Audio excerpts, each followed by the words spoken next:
Welcome back. In this video, we're going to be talking about dispositions, aka dispos, and this means what the patient's plan is. Most often, it will either be discharged or admitted, and the doctor will let you know what the final decision is. For both discharging and admitting, you will need to click on the dispo button.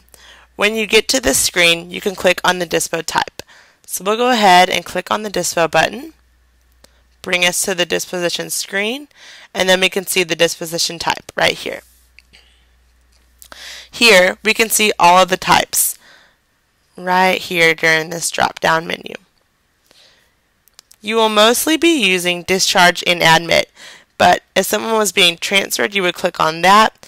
You would just choose the most appropriate type and then click where they're going to be going. So let's say first that the patient would be admitted and that they're going to be admitted to the medical floor and their condition is fair. All of this information will be told to you by the doctor, and he would also tell you a diagnosis. So let's say that he diagnosed this patient with abdominal pain.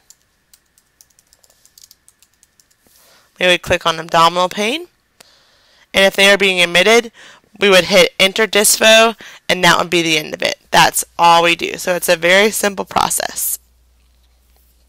However, if the patient was going to be discharged, it's a little different. So let's go over that example. We need to change our disposition type to discharge, and now we need to say where they're going to be discharged to. You have all these options, so here again you would just choose the most appropriate one. But let's say they were going home and their condition was good. We would adjust that there, leave the same diagnosis, and then if they were going to be discharged home, we would have a second component that we needed to complete, known as the DCI, or Discharge Instructions. So we'll go ahead and click on that and walk you through that step. The first thing you do on your DCI is you find appropriate instructions based off of the diagnosis. So we'll hit abdominal pain.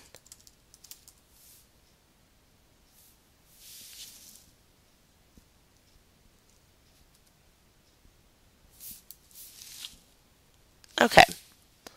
And then depending on what the appropriate one is, you'll just pick. But let's say it was an unknown cause. So we would use this one. In order for it to print out and to carry over, we need to double click it. So I'll double click it, and now we can see that carried over. That's all we do there. You can skip through the pharmacy instructions and mosey on down to the special instructions box right here. This is an area where the doctor can give the patient special instructions like take Tylenol or apply ice to the side, whatever it is that he wants the patient to do specifically. So you can type any specific instructions in this box here. But I always like to say a little note like, please return to the ER for worsening symptoms or failure to improve. That's kind of my go-to, and then I'll always add whatever it is the doctor says. So you can find something that works best for you, and again, your trainer will give you more information about this during your shifts. Here we have some common special instructions, which you can always insert in with just one click. They'll transfer over up here. So just keep that in mind for convenience. Okay, moving right along. We go down here to follow-up contacts, and the doctor will tell you again what kind of follow-up he'd like the patient to have.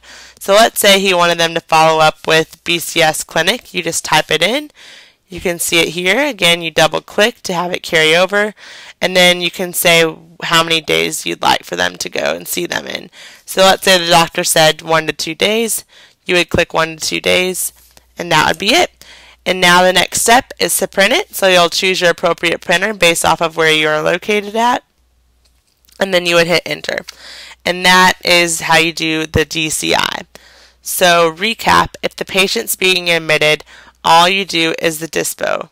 Right here on this screen, you would just say admit to whatever floor of the hospital and what their condition was. If they're being discharged, then in that case you would have to go discharge, where they're getting discharged to, and then you had that second component, the DCI, which you must also complete. This completes the disposition portion of the video. Up to this point, you've learned a lot of things. We're going to recap really quick. You can see here you've learned the HPI, the ROS, the review of systems, and the PE, physical exam. And now you've just learned how to disposition a patient. These are all very important aspects of the chart. And in the next video, in the final video, we are going to be talking about miscellaneous portions of the chart. Thanks again for listening.